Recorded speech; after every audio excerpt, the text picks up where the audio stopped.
Hello friends. मैं सची आप सबका अपने यूट्यूब चैनल कॉमर्स एडवांस पर स्वागत करती हूँ। आज का हमारा टॉपिक है सोर्स ऑफ फाइनेंस। तो आज के हमारे लेक्चर को शुरू करने से पहले हम देखते हैं हमारे कंटेंट के बारे में। इसके अंदर हम पढ़ेंगे meaning of source of finance, need of finance, long term financing and उसके डिफरेंट सोर्सेज जैसे कि equity share, preference share, debenture, term loan, venture capital, lease financing and retained earning. तो स्टार्ट करते हैं सोर्स ऑफ फंड से। हाँ, आप जब भी किसी बिजनेस को स्टार्ट करते हैं या फिर हम क्या कर रहे हैं किसी बिजनेस को रन कर रहे हैं, तो सबसे मेन चीज हम क्या देखते हैं? फाइनेंस। हर बार आप जो भी डिसीजन लेते हैं सबसे पहले हमें क्या देखना होता है? हमारे फाइनेंस के बारे में देखना होता है कि हम जो कर रहे हैं उसको करने के लिए हमें फाइनेंस की रिक्वायरमेंट होती है। तो आप उस फाइनेंस को कैसे अरेंज करेंगे? आपको सबसे पहले देखना होता है कि हमें कितने फंड की ज़रूरत है। सेकंडली हम क्या देखते हैं कि हमें जो वो फंड है, वो हमें कहाँ से अरेंज कर सकते हैं हम। ऐसा नहीं होता कि आप अपना जो ऑर्गेनाइज़ेशन है या फिर जो बिज़नेस है, उसको पर्सनली कंप्लीट फंड कर सकें। हमें क्या करना पड़ता है, हम डिफरेंट डिफरेंट सोर्सेज़ पे क्या होते हैं, डिपेंड होते हैं। क्योंकि हमारी जो नीड है वो क्या है, बहुत बड़ी होती है और इतना फंड हमारे पास नहीं होता कि हम उसको पर्सनली क्या करें, फुलफ़िल कर सकें। तो इसलिए हम क्या करते हैं अलग-अलग सोर्सेस को ढूँढते हैं और उनको क्या करते हैं एनालाइज़ करते हैं। देखते हैं कि किस सोर्स से हमारी जो नीड है वो क्या हो सकती है सैटिस्फाई हो सकती है। जैसा कि हमने लिखा भी है source of fund refers to the medium by which organization raise its long term capital and working capital.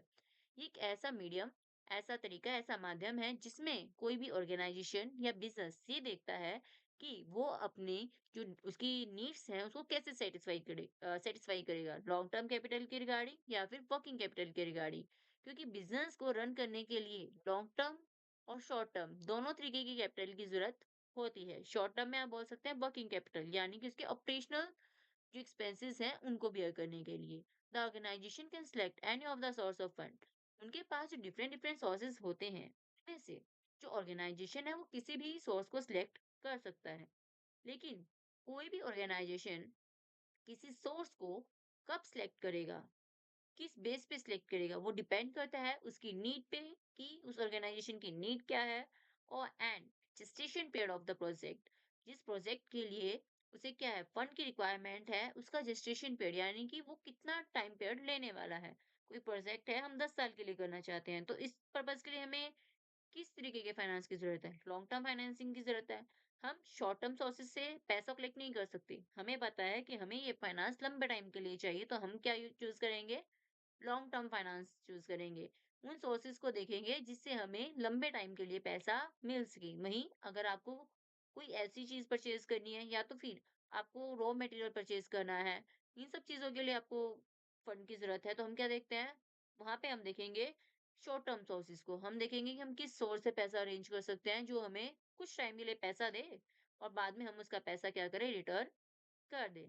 तो अब क्वेश्चन आता है कि हम जो ये फंड की बात करते हैं, फाइनेंस की बात करते हैं बार-बार, हमें इसकी ज़रूरत क्यों है? हमें बिज़नेस में फाइनेंस की ज़रूरत पड़ती ही क्यों है? Setting up a business. मान लो आप कोई एक नया बिज़नेस सेट करना चाहते हो, तो क्या उसका आप बिना फाइनेंस के सेटअप कर सकते हो? आपको क्या है, लैंड खरीदनी पड़ेगी, नहीं भी लोगे तो आपको क्या है, रेंट पे लेनी पड़ेगी, आपको वहाँ पे ऑफ़िस सेटअप करना पड़ेगा। आपकी डिफरेंट डिफरेंट खर्चे होते हैं जो आपको करने पड़ते हैं किसी भी बिज़नेस को सेट करने के लिए। तो वो जो भी एक्सपेंसेस होते हैं, क्या वो फाइनेंस उन एक्सपेंसेस को करने के लिए हमें फाइनेंस की ज़रूरत पड़ेगी, पैसे की ज़रूरत पड़ेगी, तो इसलिए हमें पैसे की ज़रूरत पड़ती है। Need to finance our day to day activities. अगर आपका बिज़नेस रन कर भी रहा है, आपका बिज़नेस ऑलरेडी सेट है, तो क्या आपको उसको डेली में चलाने के लिए कोई खर्चा नहीं करना पड़ता, कोई एक्सपेंस नहीं करना पड़ता? उस टाइम पे भी तो हमें फाइनेंस की ज़रूरत पड़ती है। आप मान लो आप एक मैन्युफैक्चरिंग कंपनी है, आपकी जो मैन्युफैक्चरिंग आपको करनी है, उसके लिए आपके पास मशीन्स हैं, लेकिन उसके लिए हमें लेबर भी चाहिए, लेबर को हमें सैलरी देनी पड़ेगी। हमें रॉ मटेरियल भी चाहिए, रॉ मटेरियल आप क्या फ्री में परचेज़ कर सकते हो, हमें उसके लिए भी पेमेंट करनी पड़ेगी, तो वहाँ पे भी हमें फाइनेंस चाहिए। और उसको मेंटेन करके रखना है, तो उसके लिए भी हमें क्या है एक्सपेंस करने पड़ते हैं। दैट मीन्स हमें क्या है वहाँ पे भी फाइनेंस की ज़रूरत पड़ती है। एक्सपेंशन एक्सपेंशन यानी कि हमारा जो बिज़नेस है अभी सेटअप है, चल रहा है, लेकिन हम क्या चाहते हैं, हम हमारे बिज़नेस को एक्सपेंड करना चाहते हैं, उसकी ग्रोथ चाहते हैं। पहले हम क्या है, मान लो किसी सिर्फ एक सिटी में काम कर रहे थे या फिर आप बोल दो कि हम सिर्फ एक स्टेट में, एक नेशन में काम करें। अब हम क्या चाहते हैं? हम ग्रो करना चाहते हैं, अपने बिज़नेस को एक्सपेंड करना चाहते हैं। उसके लिए आप सोच सकते हैं कि अभी मैं एक स्टेट में काम कर रहा हूँ, मैं दूसरे स्टेट में भी अपना बिज़नेस सेटअप करना चाहता हूँ, वहाँ तक अपनी ब्रांच को फैलाना चाहता हूँ। या फिर अगर आप सिर्फ नेशनल लेवल पे कम्पीट कर रहे हैं, तो आप चाहते हैं कि मैं एक इंटरनेशनल कंपनी बनना चाहता हूँ।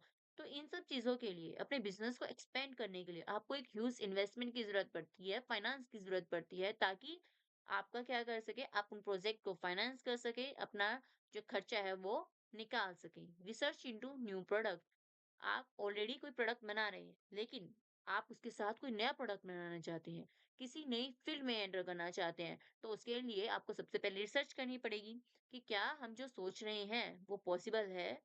उसके लिए हमें क्या-क्या स्टेप्स लेने पड़ेंगे, क्या-क्या फॉर्मेलिटीज़ कंप्लीट करनी पड़ेंगी, तो डिफरेंट तरीके की हमें रिसर्च करनी पड़ती है।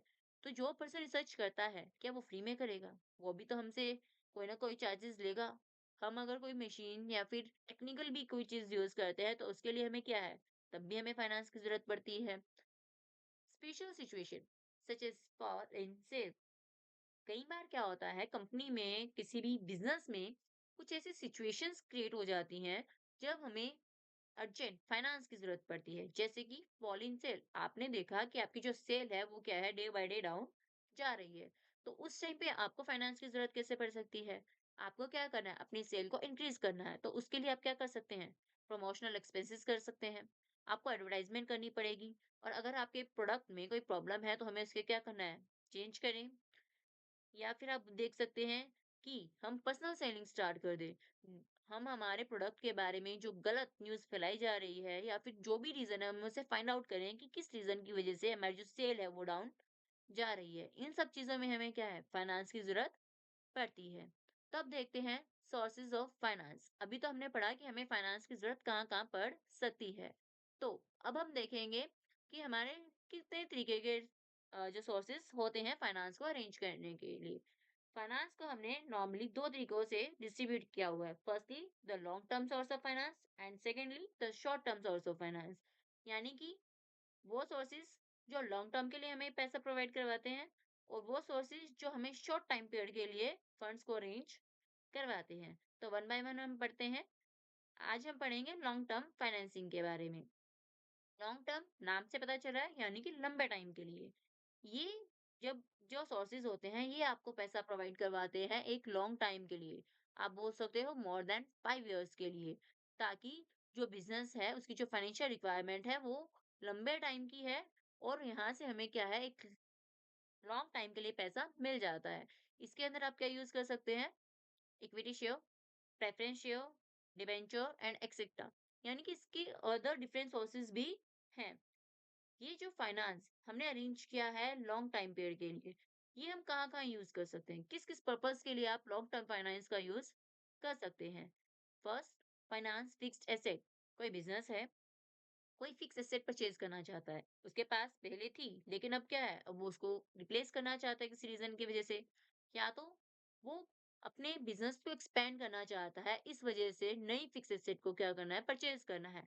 जो फिक्स एसेट आप परचेज करेंगे, उसके लिए हमें ह्यूज अमाउंट की रिक्वायरमेंट है, और वो जो फिक्स एसेट है, वो आपको लॉन्ग टाइम के लिए क्या देती है, बेनिफिट देती है। फिक्स एसेट कभी भी ऐसा नहीं होता कि आपको सिर्फ साल, 2 साल के लिए बेनिफिट दे। हम एसेट परचेज़ करते हैं क्या सोच के कि हमें लंबे टाइम तक रिटर्न देगी। आपने कोई मशीन परचेज़ की, तो हम कम से कम ये तो एस्टिमेट लगा के चलते हैं ना कि हम अगर ये मशीन परचेज़ कर रहे हैं, तो ये हमें कब तक रिटर्न दे सकती है? 5 साल तक, 10 साल तक, 15 साल तक, हम कितना इसको यूज़ कर सकते हैं। तो हम उसी के अकॉर्डिंग हमारा पैसा भी अरेंज करेंगे कि हमें इतने टाइम पीरियड में ये पैसा लौटाना है। एक्सपेंशन ऑफ कंपनी, जैसा कि अभी हमने पढ़ा, एक्सपेंशन, हम हमारी कंपनी को एक्सपेंड करना चाहते हैं, नेशनल से इंटरनेशनल लेवल पे जाना चाहते हैं, तो उसके लिए हमें ह्यूज फंड के साथ साथ लंबे टाइम के फंड की जरूरत पड़ेगी, लॉन्ग टर्म के लिए जरूरत पड़ेगी। तो उन फंड्स को हम अरेंज करते हैं, ताकि हमारे पास इतना बर्डन ना रहे कि हमें जल्द से जल्द हमारे फंड्स को क्या करना है, रिटर्न करना है। तो इसके लिए हम लॉन्ग टर्म फाइनेंस यूज करते हैं। इंक्रीजिंग फैसिलिटी, आप अभी जिस लेवल पे काम कर रहे हैं, आप क्या करना चाहते हैं, उसको थोड़ा बढ़ाना चाहते हैं। अपनी ऑर्गेनाइजेशन में, अपनी कंपनी में आप जो फैसिलिटीज़ प्रोवाइड करवा रहे हैं, अपने प्रोडक्ट में जो आप फीचर्स दे रहे हैं, आप क्या करना चाहते हैं, इसको इम्प्रूव करना चाहते हैं। उसके लिए हमें क्या करना पड़ेगा? अपने बिज़नेस को, अपने फैसिलिटीज़ को बढ़ाना पड़ेगा। फैसिलिटीज़ बढ़ाओगे तो उसके लिए हमें क्या है? फाइनेंस की ज़रूरत पड़ेगी। Construction of project on a large scale, आप कोई प्रोजेक्ट बना रहे हैं, कंस्ट्रक्शन का काम कर रहे हैं और वो जो प्रोजेक्ट है वो आप एक लार्ज लेवल पे बना रहे हैं, लार्ज स्केल पे बना रहे हैं। तो उसके लिए हमें क्या है? एक लंबे टाइम के लिए फंड्स की ज़रूरत है, ताकि हम क्या कर सकें, बिना किसी रुकावट के, बिना किसी प्रॉब्लम को फेस किए हम हमारे जो प्रोजेक्ट है उस पे काम कर सकें। एक्विजिशन ऑफ कंपनी, आपकी एक अच्छी खासी कंपनी है, आपका रेपुटेशन अच्छा है, आप क्या चाहते हो? किसी कंपनी को एक्वायर करना चाहते हो। आप चाहते हो कि ये कंपनी भी मैं खरीद लूँ, तो उसके लिए हमें क्या करना पड़ेगा? उसको फंड करना पड़ेगा। हम क्या करते हैं, अगर हम किसी कंपनी को परचेज़ करेंगे, तो हमें उसके लिए पेमेंट भी तो करनी पड़ेगी। तो जब आप किसी कंपनी को एक्वायर कर रहे हैं, उस टाइम पे आप उसके ओनर को जो पैसा देंगे, वो आपके पास कहाँ से आएगा? वो हमें क्या है, हमें अलग सोर्सेज़ से क्या करना पड़ेगा, अरेंज करना पड़ेगा और जो आप पैसा अरेंज कर रहे हैं, वो पैसा आप क्या तभी कुछ ही दिनों में या फिर कुछ महीनों में चुका पाओगे? हमें उस कंपनी में इन्वेस्ट करने के बाद जो रिटर्न मिलेंगे, जो प्रॉफिट मिलेंगे, वो काफ़ी टाइम बाद मिलने शुरू होंगे। तो हमें क्या चाहिए? हमें चाहिए कि हम लॉन्ग टाइम के लिए फंड्स को अरेंज करें। अब हम देखते हैं long term sources of finance. हम देखेंगे कि हम लॉन्ग टर्म के लिए किन किन सोर्स का यूज कर सकते हैं। Equity share, preference share, debenture, venture capital, term loan, lease financing and the retained earning. One by one सबको स्टडी करते हैं। फर्स्टली देखते हैं इक्विटी शेयर। इक्विटी शेयर क्या होते हैं? इक्विटी शेयर्स जो होते हैं उसको ऑर्डिनरी शेयर और कॉमन शेयर भी कहा जाता है। यानी कि इनके जो जो पर्सन इक्विटी शेयर्स को खरीदता है, उसको क्या बोलते हैं? इक्विटी शेयर होल्डर बोलते हैं। और जो पर्सन इनको खरीदते हैं, वो माने जाते हैं कि वो उस कंपनी के क्या है? रियल ओनर है, जिन्होंने अपना पैसा उस कंपनी में इन्वेस्ट किया है। तो जो भी पर्सन इक्विटी शेयर्स को खरीदेगा, उसको आप क्या बोलोगे? इक्विटी शेयर होल्डर बोलेंगे। और इक्विटी शेयर होल्डर को हम कंपनी के रियल ओनर मानते हैं, क्योंकि उन्होंने अपना पैसा क्या है? उस कंपनी में इन्वेस्ट किया है और हम उनके फंड को क्या करेंगे? यूज़ करेंगे। जो इक्विटी शेयर होल्डर है, जिन्होंने हमारी कंपनी में अपना पैसा इन्वेस्ट किया है, तो वो उसके रिटर्न में कुछ चाहेगा। अगर आप किसी पर्सन से पैसा ले रहे हैं, तो इन रिटर्न आपसे कुछ एक्सपेक्ट करता है, तो आप in return equity share holder को जो पेमेंट करते हैं, आप उसे क्या बोलते हैं? डिविडेंड बोलते हैं। और आप किसी भी पर्सन को कितना डिविडेंड पे करोगे, किस इक्विटी शेयर होल्डर को कितना डिविडेंड पे किया जाएगा, ये डिपेंड करता है हमारी जो कंपनी है उसकी परफॉर्मेंस पे, कि हमारी कंपनी की परफॉर्मेंस कैसी है। अगर आपकी कंपनी अच्छे से ग्रो कर रही है, उसकी परफॉर्मेंस अच्छी है, तो आप अपने शेयर होल्डर को ज्यादा डिविडेंड दे सकते हैं। वहीं अगर आपके जो प्रॉफिट्स हैं वो कम है, कंपनी अच्छे से परफॉर्म नहीं कर पा रही है और अभी इम्प्रूवमेंट की जरूरत है, तो हमें क्या है? इक्विटी शेयर होल्डर को जो है वो डिविडेंड कम मिलता है।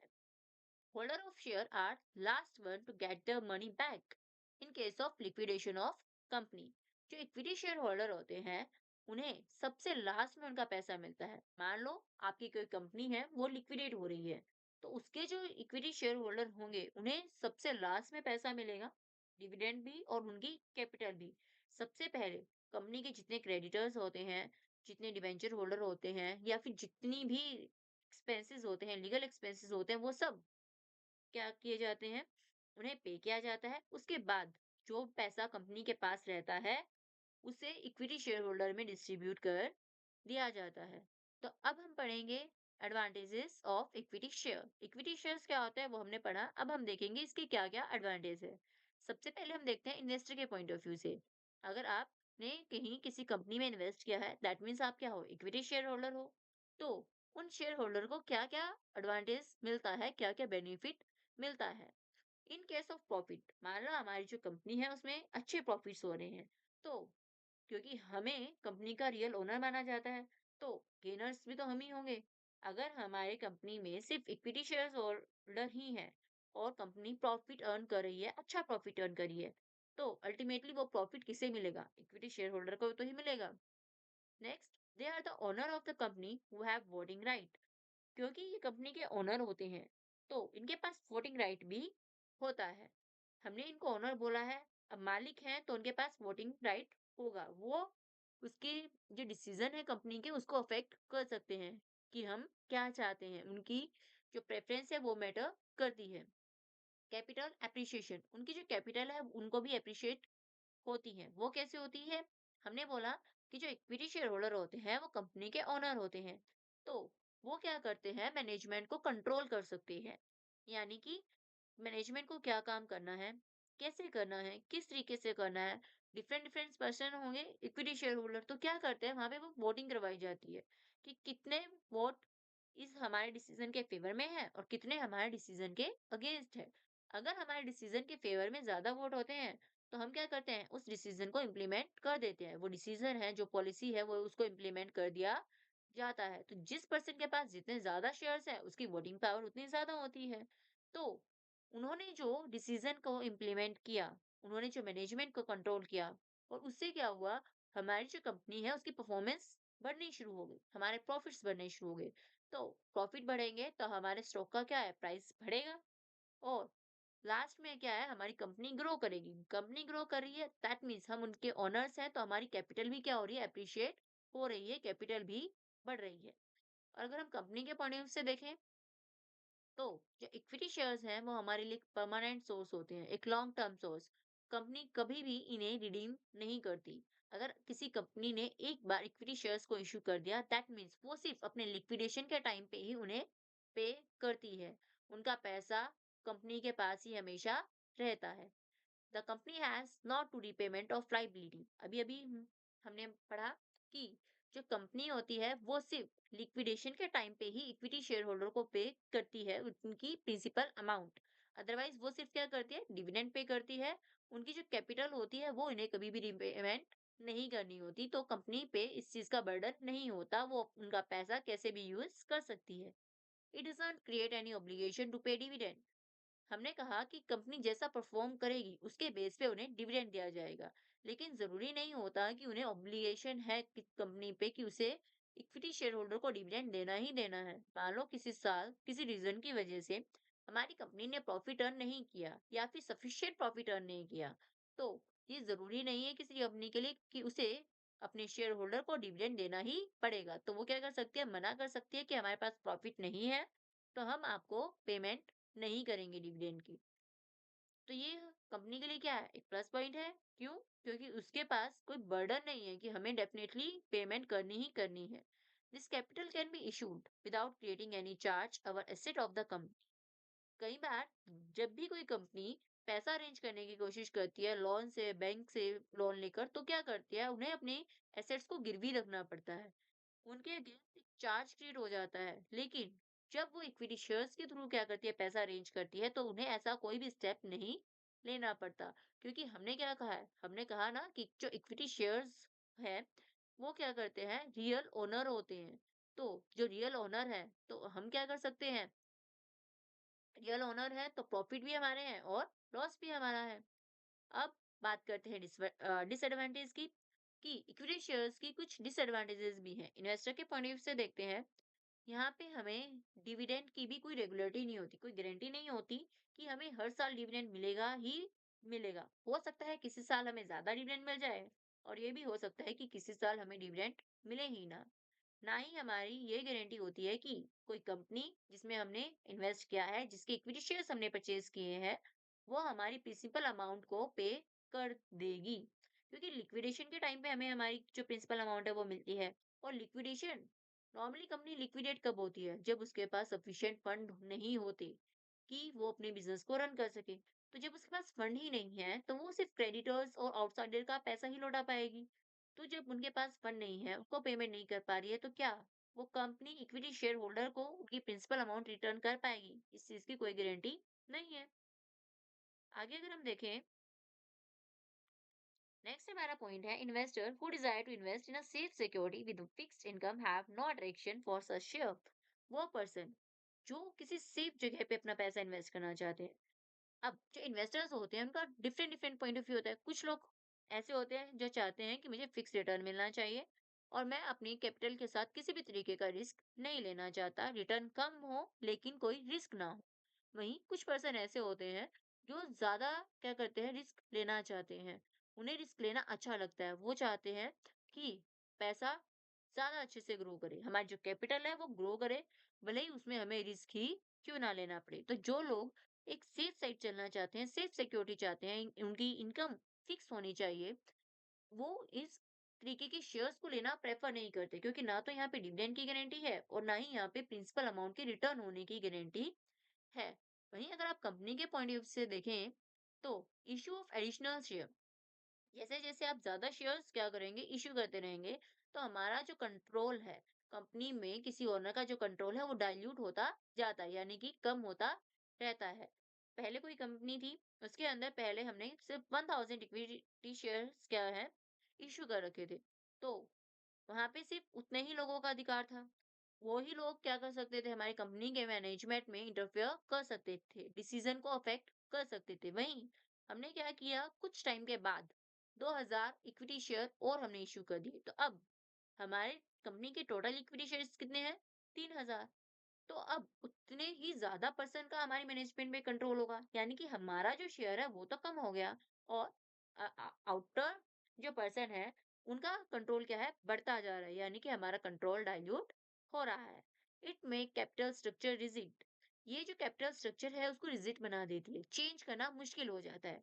हमने पढ़ा था, अभी अभी हमने एडवांटेज के टाइम पे क्या किया था, एक पॉइंट डिस्कस किया था कि हम इनका पैसा सिर्फ लिक्विडेशन के टाइम पे ही क्या करते हैं, रिटर्न करते हैं, तो उससे पहले हम इनको रिटर्न नहीं कर सकते। तो कैपिटल स्ट्रक्चर को चेंज कर पाना किसी भी कंपनी के लिए मुश्किल हो जाता है। नॉट टैक्स एडवांटेज, डिविडेंड है, सबसे लास्ट में दिया जाता है। हमने यही पढ़ा था, सारा प्रॉफिट जहाँ जहाँ पे हमें एडजस्ट करना है, उसके बाद जो प्रॉफिट हमारे पास बचता है, हम क्या करते हैं, उसी को डिविडेंड की फॉर्म में डिस्ट्रीब्यूट करते हैं। क्योंकि जब सभी एक्सपेंसेस होने के बाद हमारा डिविडेंड डिस्ट्रीब्यूट किया जाता है, तो टैक्स की पेमेंट भी पहले हो चुकी है। तो हमारी कंपनी में का जो अकाउंट है उसमें प्रॉफिट ज्यादा अगर दिखाया जा रहा है, तो हमें टैक्स भी ज्यादा पे करना पड़ेगा, और डिविडेंड उसके बाद हमें डिस्ट्रीब्यूट करना है। दैट मीन्स डिविडेंड देने का कंपनी यूज नहीं कर सकती किसमें, टैक्स एडवांटेज लेने के लिए। अब बात करते हैं हमारे सेकंड पॉइंट, प्रेफरेंस शेयर्स की, कि प्रेफरेंस शेयर क्या होते हैं। प्रेफरेंस शेयर क्या होते हैं? प्रेफरेंस शेयर वो शेयर होते हैं, जैसा कि हमें इसके नाम से पता चल रहा है, प्रेफरेंस। उन शेयर होल्डर को किसी न किसी तरीके से प्रेफरेंस दी जाती है, किनसे? इक्विटी शेयर से, बाकी शेयर्स के कंपैरिजन में।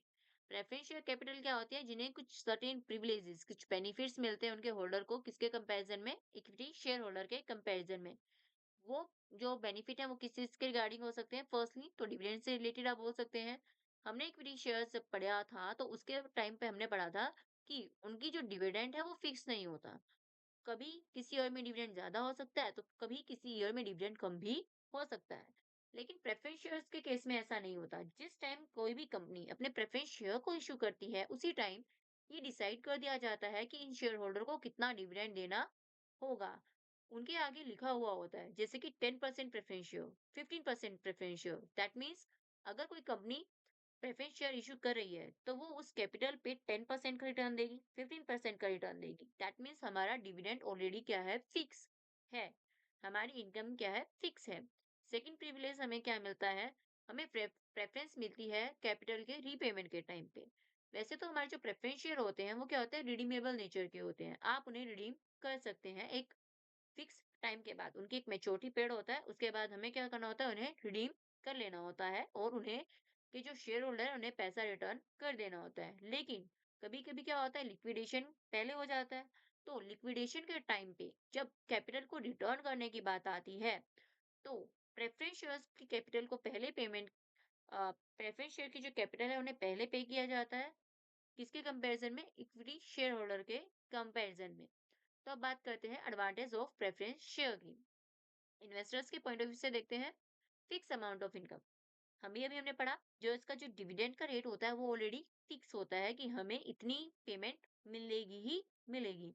तो उनके लिए क्या है, एक फिक्स अमाउंट मिलती है इनकम के तौर पे। कंपैरेटिवली सेफर इन्वेस्टमेंट, ये हमारे लिए इन्वेस्टमेंट के पॉइंट ऑफ व्यू से देखें तो थोड़ा सेफ रहता है, क्योंकि इक्विटी शेयर में हमने पढ़ा था कि हमारी डिविडेंड की कोई फिक्स नहीं होता, लेकिन और ना ही हमारी कैपिटल हमें रिटर्न मिलेगी या नहीं मिलेगी, इसकी भी कोई गारंटी होती है। तो यहाँ पे क्या है, ये थोड़ा सेफ पॉइंट है। रीजन, यहाँ पे हमारा जो डिविडेंड है वो भी फिक्स है, एंड सेकेंडली कैपिटल के रिटर्न की बात करें तो उसमें भी हमें इक्विटी शेयर होल्डर से क्या मिलती है, प्रेफरेंस मिलती है। और इसका जो मैच्योरिटी पीरियड होता है, वो भी क्या होता है? डेफिनिट यानी कि फिक्स होता है। जिस टाइम भी कंपनी अपने प्रेफ़रेंस शेयर को इश्यू करती है, उसी टाइम वो ये डिसाइड कर लेती है कि वो कितने टाइम के बाद इन शेयर्स को रिडीम करने वाली है। जैसे कि उसने डिसाइड किया कि मैं 10% इन प्रेफ़रेंस शेयर पे रिटर्न दूँगी और इनको 10 साल के बाद रिटर्न कर लूँगी, उनको रिडीम कर लूँगी। तो उन्हें ऑलरेडी पता है कि उन्हें ये पैसा 10 साल के बाद रिटर्न मिल जाएगा, उनकी कैपिटल उन्हें 10 इयर्स के बाद रिटर्न मिल जाएगी।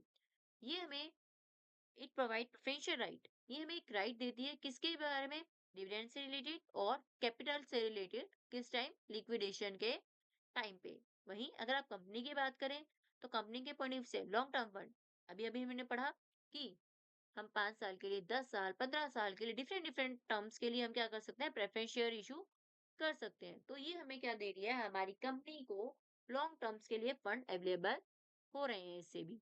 तो ये क्या है? एक लॉन्ग टर्म सोर्स है फाइनेंस का। Rate of interest is usually lower. जो इक्विटी शेयर होल्डर होते हैं, उनका रेट फिक्स नहीं होता, लेकिन उनकी जो एक्सपेक्टेशन होती है वो ज्यादा होती है, क्योंकि वो ओनर होते हैं, ज्यादा मेहनत कर रहे होते हैं, रिस्क भी उनका ज्यादा होता है। तो इस वजह से उनकी जो कि एक्सपेक्टेशन भी वो ज्यादा होती है कि हमें ज्यादा डिविडेंड मिलना चाहिए। वहीं जो प्रेफरेंस शेयर होते हैं, वो क्या होते हैं? उनकी जो डिविडेंड रेट है वो ऑलरेडी फिक्स कर दिया जाता है। तो कंपनी इसी पॉइंट को ध्यान में रखती है कि हमें क्या करना है?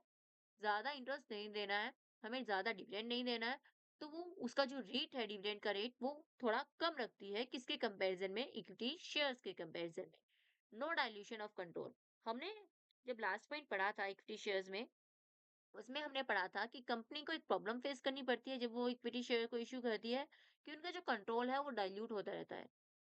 जिस भी पर्सन के पास शेयर्स हैं, उनके पास वोटिंग राइट होता है, तो इससे क्या होता है? उसका जो कंट्रोल है वो कम हो जाता है। लेकिन प्रेफरेंस शेयर के बारे में अगर बात करें, तो इसमें उन जो शेयर होल्डर है, प्रेफरेंस शेयर होल्डर है, उनके पास कंट्रोल नहीं होता है, उनके पास कोई वोटिंग राइट नहीं होता है, वो सिर्फ एक फिक्स डिविडेंड लेते हैं और इसके अलावा उनके पास ऐसी कोई एडवांटेज नहीं होती है जो इक्विटी शेयर्स के पास होती है। तो इस केस में जो कंपनी है, उनका जो कंट्रोल है उन्हीं के पास रहता है और डाइल्यूट नहीं होता है। नेक्स्ट हम देखते हैं डिसएडवांटेज। हमारी जो प्रेफरेंस शेयर है उसकी डिसएडवांटेजेस क्या है? कंपनी के पॉइंट ऑफ व्यू से देखें, नो वोटिंग राइट। कंपनी के पॉइंट सॉरी इन्वेस्टर के पॉइंट ऑफ व्यू से देखें, नो वोटिंग राइट। हमारे पास कोई वोटिंग राइट नहीं होता कि हमें क्या करना है? वोट करना है, हम नहीं कर सकते। कंपनी जैसा काम कर रही है वो वैसा ही काम करेगी, हमारे पास कोई कंट्रोल नहीं है। अभी-अभी हमने पढ़ा नो कंट्रोलिंग पावर, हम कंट्रोल नहीं कर सकते क्योंकि हम वोट भी नहीं कर सकते। और ये जो पर्सन्स होते हैं, प्रेफरेंस शेयर होल्डर होते हैं, वो क्या है? कंपनी के क्रेडिटर माने जाते हैं, ओनर नहीं माने जाते। जब भी हम इक्विटी शेयर्स की बात करते हैं, तो हम क्या बात करते हैं कि जो इक्विटी शेयर होल्डर होते हैं, वो क्या है? हमारी कंपनी के रियल ओनर माने जाते हैं। लेकिन जो प्रेफरेंस शेयर होल्डर होते हैं, वो ओनर नहीं होते, क्रेडिटर होते हैं। अब हम देखते हैं कंपनी के पॉइंट ऑफ व्यू से, फिक्स्ड इंटरेस्ट चार्ज। अगर मान लो हमारी कंपनी प्रॉफिट का मान कर रही है, हमने डिविडेंड का रेट ऑलरेडी फिक्स कर रखा है कि हमें इतना परसेंट डिविडेंड देना ही देना है, तो हो सकता है कि कभी-कभी ऐसी सिचुएशन क्रिएट हो जाती है कि हमारा जितना भी प्रॉफिट कंपनी ने अर्न किया, वो सारा का सारा प्रॉफिट डिविडेंड पे करने में चला गया। तो कंपनी के लिए एक डिसएडवांटेज क्या है कि इन्होंने एक फिक्स चार्ज हो गया है कि हमें इतना पे करना ही पड़ेगा, फिर चाहे हमारा प्रॉफिट कम हो या फिर ज्यादा हो। चार्ज और एसेट ऑफ द कंपनी, ये क्या है? कंपनी के लिए एक चार्ज है, यानी कि एसेट पे चार्ज है, इन्हें अपनी एसेट्स को बेचकर भी लिक्विडेशन के टाइम पे इनकी पेमेंट करनी पड़ती है। एक कंपनी, ऐसी कंपनी जिसकी एक्सपेक्टेशन क्या है? ज्यादा है फ्यूचर में ग्रो करने के लिए, या फिर वो देख वो स्टेबल नहीं है। कुछ कंपनीज ऐसी होती हैं, वो देखती हैं कि हम क्या है? फ्यूचर में ग्रो कर सकते हैं, अच्छी हमारी क्या है? ग्रोथ है, तो वो प्रेफरेंस शेयर को क्या करती है? इश्यू करती है, ताकि उन्हें डिविडेंड की पेमेंट कम करनी पड़े और ज्यादा से ज्यादा प्रॉफिट उनके पास रहे। वहीं कुछ कंपनीज ऐसी भी होती हैं जो स्टेबल नहीं होती, उन्हें कोई फ्यूचर की एक्सप्रेशन नहीं होती कि वो फ्यूचर में एक स्टेबल अर्निंग कर सकती हैं या फिर वो ग्रो कर सकती हैं, तो वो इस सोर्स का यूज करना प्रेफर नहीं करती। क्योंकि मान लो अगर आपकी इस बार प्रॉफिट अच्छा हुआ, नेक्स्ट ईयर अच्छा नहीं हुआ, आपको पेमेंट तो करनी पड़ेगी, तो आपके पास प्रॉफिट क्या है? कम रहा या फिर रहा ही नहीं। तो इस वजह से जो कंपनीज अपनी फ्यूचर अर्निंग को लेकर कंफ्यूज हैं या फिर स्टेबल नहीं है, ग्रोथ को लेकर स्टेबल नहीं है, एक्सपेक्टेशन उनकी अच्छी नहीं है, वो इन शेयर्स को इश्यू करना प्रेफर नहीं करती। थर्ड हम देखते हैं डिबेंचर। डिबेंचर क्या होते हैं? Debenture is an acknowledgement of debt. ये डेट का एक्नॉलेजमेंट इनको माना जाता है। जो पर्सन डिबेंचर में इन्वेस्ट करते हैं उनको क्या बोला जाता है? डिबेंचर होल्डर बोला जाता है। एंड जो डिबेंचर होल्डर होते हैं वो किसी भी कंपनी के लिए उसके क्या होते हैं? क्रेडिटर होते हैं।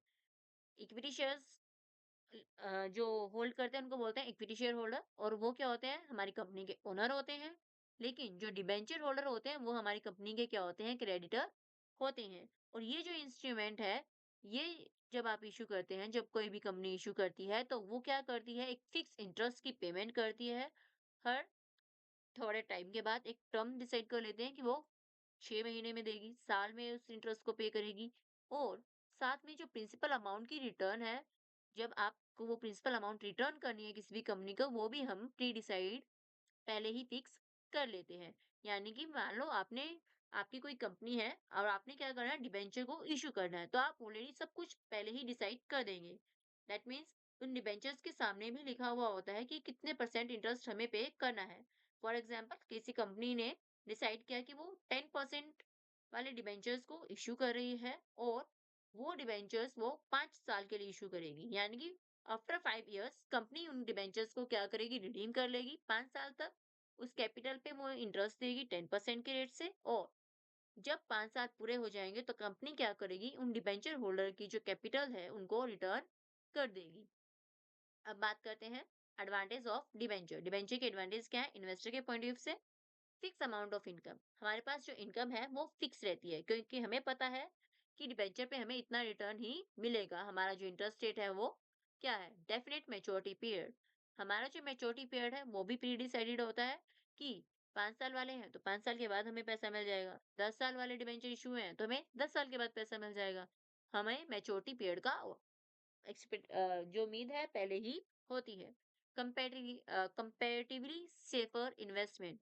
जो इन्वेस्टमेंट है वो क्या है? सेफ है, क्योंकि डिबेंचर होल्डर क्या है? कंपनी के क्रेडिटर है, और कंपनी को अपने क्रेडिटर्स को पेमेंट करनी ही पड़ती है। उनके ये खतरा नहीं होता, उनके माइंड में ये रिस्क नहीं होता कि अगर कंपनी लिक्विडेट होती है तो हमें हमारा पैसा मिलेगा या नहीं मिलेगा। ये एक सेफ साइड है। वो क्या है? सेफ रहते हैं। और डिबेंचर हैं, उन्हें ज़्यादा लिक्विड माना जाता है, क्योंकि अगर आपके पास किसी कंपनी के डिबेंचर हैं, तो आप उन डिबेंचर को, उस इंस्ट्रूमेंट को किसी भी बैंक के पास या फिर किसी भी फाइनेंशियल इंस्टीट्यूशन के पास गिरवी रखकर एज़ अ मॉर्टगेज या फिर उनको सेल कर कर क्या कर सकते हैं? उनसे पैसा ले सकते हैं। यानी कि आप टाइम से पहले भी अपने डिबेंचर्स को एनकैश करवा सकते हैं किसी फाइनेंशियल इंस्टीट्यूशन से। वो आपके डिबेंचर्स को परचेज़ कर लेगा और आपका पैसा दे देगा। और अगर कंपनी के पॉइंट ऑफ व्यू से बात करें तो long term fund of A company, क्योंकि डिबेंचर्स इश्यू करते हैं, लॉन्ग टाइम के लिए करते हैं। हम 5 साल, 10 साल, 15 साल, 20 साल, कितने भी टाइम के लिए क्या कर सकते हैं? डिबेंचर इश्यू कर सकते हैं। तो ये यहाँ से हमें क्या है? लॉन्ग टर्म फंड मिलता है। जो इंटरेस्ट रेट होता है, वो क्या होता है? लो होता है। इंटरेस्ट रेट होता है वो ऑलरेडी फिक्स होता है कि हम किसी भी डिबेंचर पे कितना इंटरेस्ट पे करेंगे। लेकिन जब आप इंटरेस्ट फिक्स कर रहे होते हो, क्योंकि ये हमारे लिए क्या है? एक लायबिलिटी है कि हमें हर साल इतना इंटरेस्ट पे करना ही करना है। तो इसी वजह से हम क्या करते हैं? हमारे जो इंटरेस्ट रेट है उसको लो फिक्स करते हैं। प्रेफरेंस शेयर के कंपैरिजन में, इक्विटी शेयर्स के कंपैरिजन में इन पे जो हमें रिटर्न देनी होती है वो हम बहुत ही कम देते हैं। इसीलिए ये हमारे लिए क्या है? बेनिफिट रहता है। Non direction of control. क्योंकि ये हमारी कंपनी के क्रेडिटर हैं, ओनर नहीं है, तो इनका हमारी कंपनी में ना तो कोई वोटिंग राइट होता और ना ही ये मैनेजमेंट को किसी भी तरीके से अफेक्ट कर सकते हैं। तो मैनेजमेंट पे जितना भी कंट्रोल होता है वो किसका होता है? ओनर्स का ही रहता है। क्योंकि ये हमारा जो डिबेंचर्स हैं उस पे इंटरेस्ट ऑलरेडी फिक्स होता है, तो वो क्या है? Fix rate of interest respective of inverse in profit. हमें क्या है? हमारे जो प्रॉफिट है वो चाहे कम हो या ज्यादा हो, हमें उतना ही पे करना है। मान लो किसी ईयर हमारी कंपनी में प्रॉफिट बहुत ज्यादा हो गई, तब भी हमें क्या है? वो सारा प्रॉफिट क्या है? ऑनर्स का ही तो है। ऐसा तो नहीं है कि हमें डिबेंचर होल्डर को देना पड़ेगा, क्योंकि उसका इंटरेस्ट तो हमने ऑलरेडी डिसाइड कर दिया है। The interest on debenture is a tax deductible expenses. जैसा कि हमने पढ़ा, जो इंटरेस्ट है वो फिक्स होता है, और ये क्या है? हमारी कंपनी के क्रेडिटर माने जाते हैं। तो जब भी आप टैक्स को कैलकुलेट करते हैं उससे पहले हम डिबेंचर्स पे इंटरेस्ट की पेमेंट कर देते हैं। आपने जो प्रॉफिट कैलकुलेट किया, उसमें सबसे पहले आप क्या करते हो? डिबेंचर की पेमेंट करते हैं और उसके बाद जो प्रॉफिट रहता है, हम उस पे क्या करते हैं? टैक्स को कैलकुलेट करते हैं। तो इससे हमें बेनिफिट मिलता है कि अगर हम क्या करते, पहले टैक्स पे करते और फिर बाद में इंटरेस्ट देते, तो हमारा कंपनी का प्रॉफिट ज़्यादा दिखाया जाता। प्रॉफिट ज़्यादा होता, तो हमें टैक्स ज़्यादा देना पड़ता। लेकिन वहीं अगर आप क्या कर रहे हैं? डिबेंचर इश्यू कर रहे हैं, तो हमारा जो इंटरेस्ट है हमने पहले ही पे कर दिया है, जिसकी वजह से हमारी जो बैलेंस शीट है उसमें हमारे जो प्रॉफिट है वो कम शो हो रहे हैं। प्रॉफिट कम है, दैट मीन्स हमें जो टैक्स है वो भी कम देना पड़ता है। ये हमारे लिए क्या है? इससे हमें टैक्स बेनिफिट मिलता है, क्योंकि जो गवर्नमेंट है उन्होंने कहा है कि आप इंटरेस्ट पे क्या कर सकते हो? टैक्स की डिडक्शन ले सकते हैं। और जो डिबेंचर्स होते हैं वो हमें प्रोवाइड करवाते हैं फ्लेक्सिबिलिटी कैपिटल स्ट्रक्चर में। हमने पढ़ा था, जो इक्विटी शेयर्स होते हैं वो रिजिड कैपिटल स्ट्रक्चर देखने को मिलता है। हम हमारे स्ट्रक्चर को चेंज नहीं कर सकते, लेकिन डिबेंचर होल्डर के टाइम पे ऐसा नहीं होता। डिबेंचर को कोई कंपनी रिडम्पशन से पहले भी रिडीम कर सकती है। रिडम्पशन की जो डेट है, जैसा कि हमने डिसाइड किया, मान लो हमने कोई डिबेंचर 10 साल के लिए इश्यू किए थे, लेकिन अब हमारी कंपनी के पास सरप्लस फंड है, तो वो क्या कर सकती है? 10 साल से पहले भी एक नोटिस इश्यू कर कर उन डिबेंचर होल्डर से अपना पैसा क्या कर अपने डिबेंचर्स वापस ले सकती है और उन्हें उनकी कैपिटल की पेमेंट कर सकती है। डिसएडवांटेज की बात करते हैं, टू इन्वेस्टर इन्वेस्टर के लिए क्या-क्या डिसएडवांटेज है? नो वोटिंग राइट, क्योंकि वो क्रेडिटर होते हैं तो उनके पास कोई वोटिंग राइट नहीं होता। No controlling power, voting right नहीं है, दैट मीन्स हम मैनेजमेंट को कंट्रोल भी नहीं कर सकते और इन्हें कंपनी के क्रेडिटर माना जाता है, ओनर नहीं माना जाता। जब बात रिडम्पशन की आती है, तो आप ये कह सकते हैं अनसर्टेनिटी होती है। अभी-अभी हमने लास्ट एग्जांपल में पढ़ा था कि हम कई बार क्या करती है, जो कंपनी होती है वो उस टाइम से पहले ही एक नोटिस इश्यू करके अपने डिबेंचर्स को वापस ले लेती है, रिडीम कर लेती है और कैपिटल की पेमेंट कर देती है। तो यहाँ पे क्या है, हमारी कोई सर्टेनिटी नहीं है कि अगर हमने 10 साल वाले डिबेंचर को परचेज़ किया है, तो 10 साल के बाद ही हमें वो रिडम्पशन देखने को मिलेगा। वहीं अगर आप कंपनी के पॉइंट ऑफ व्यू से बात करें तो फिक्स इंटरेस्ट चार्ज, ये क्या है? फिक्स्ड है। अगर हमने एक बार डिसाइड किया कि हम 10% वाले डिबेंचर इश्यू कर रहे हैं, तो हमें हर साल 10% इंटरेस्ट देना ही पड़ेगा, फिर चाहे हमारी कंपनी का प्रॉफिट हो या फिर ना हो। ये मैटर नहीं करता, हमें क्या है, फिक्स पेमेंट करनी पड़ेगी। Charge on asset of a company, ये जो डिबेंचर्स होते हैं, कंपनी की जो एसेट है उस पे चार्ज होते हैं। यानी कि अगर मान लो हमारी कंपनी है, उसके पास इतना प्रॉफिट नहीं है, इतना पैसा नहीं है कि वो क्या कर सके, उनकी जो कैपिटल है उनको रिटर्न कर सके, तो उस केस में क्या करना पड़ता है? जो कंपनी होती है उन्हें अपनी एसेट को बेचकर भी उनके जो पैसे हैं उन्हें रिटर्न करने पड़ते हैं। A company whose expected future earning are not stable can't use this source, ऐसी कंपनी जो अपने फ्यूचर को लेके क्या है, श्योर नहीं है, वो स्टेबिलिटी उसको नहीं दिख रही है, तो वो ऐसे सोर्सेज से पैसा अरेंज करना प्रेफर नहीं करती। अब उसको खुद ही नहीं पता कि वो फ्यूचर में प्रॉफिट अर्न कर पाएगी, नहीं कर पाएगी या फिर कितना कर पाएगी, तो वो ऐसे फिक्स चार्जेस अपने ऊपर नहीं लेना चाहती। अगर वो इक्विटी शेयर से पैसा लेती है, तो अगर उनको प्रॉफिट नहीं भी हुआ तो वो क्या है, डिविडेंड देने से मना कर सकती है। लेकिन अगर वो डिबेंचर से पैसा अरेंज करेगी तो उसे क्या है, प्रॉफिट ना होने पे भी इंटरेस्ट की पेमेंट तो करनी पड़ेगी। नेक्स्ट हम बात करते हैं difference between equity shares and the preference share. बात करेंगे डिफरेंस की, यानी कि इक्विटी शेयर और प्रेफरेंस शेयर्स के बीच में क्या डिफरेंस है। प्रेफरेंशियल राइट, इक्विटी शेयर के पास ऐसा कोई राइट नहीं होता कि डिविडेंड या जो कैपिटल है उसकी रीपेमेंट होगी तो उन्हें सबसे पहले मिलेगी। वहीं प्रेफरेंस शेयर की बात करें तो प्रेफरेंस शेयर के पास राइट होता है कि इक्विटी शेयर के कंपैरिजन में उन्हें जो कैपिटल है और जो डिविडेंड की पेमेंट है वो पहले मिलती है। पेमेंट ऑफ डिविडेंड, यहाँ पे जो पेम आप जो इक्विटी शेयर होल्डर को डिविडेंड पे कर रहे हो, वो कब करते हो? जब आप प्रेफरेंस शेयर होल्डर को ऑलरेडी डिविडेंड की पेमेंट कर चुके हो। वहीं प्रेफरेंस शेयर की बात करें तो इनके पास क्या है? इनके पास तो प्रेफरेंस है। तो सबसे पहले डिविडेंड इन्हें दिया जाता है और बाद में इक्विटी शेयर को दिया जाता है। Rate of dividend, equity share में कभी भी डिविडेंड का रेट फिक्स नहीं होता, लेकिन प्रेफरेंस शेयर के केस में डिविडेंड का रेट क्या होता है? फिक्स होता है। Convertibility, it can't be convert, equity share को कभी भी कन्वर्ट नहीं किया जा सकता।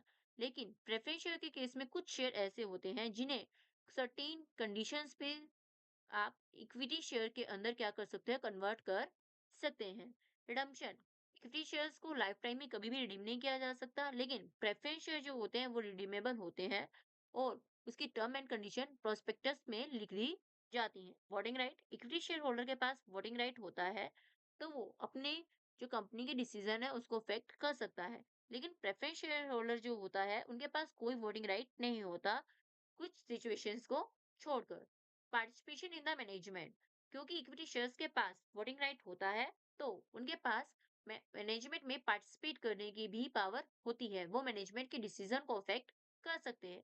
प्रेफरेंस शेयर्स क्या होते हैं, इनके पास कोई वोटिंग राइट नहीं होता, दैट मीन्स इनके पास ऐसा कोई राइट नहीं है कि वो मैनेजमेंट में क्या कर सके, पार्टिसिपेट कर सके। अपील, यानी कि किन को ये अट्रैक्ट करता है, इक्विटी शेयर्स उन लोगों को अट्रैक्ट करते हैं जो क्या है, उनका नेचर बोल्ड है, वो एडवेंचरस नेचर्स के हैं, वो चाहते हैं कि हम रिस्क भले ही हमारा ज्यादा हो लेकिन हमें क्या करनी है, हमारी कैपिटल को अप्रिशिएट करना है।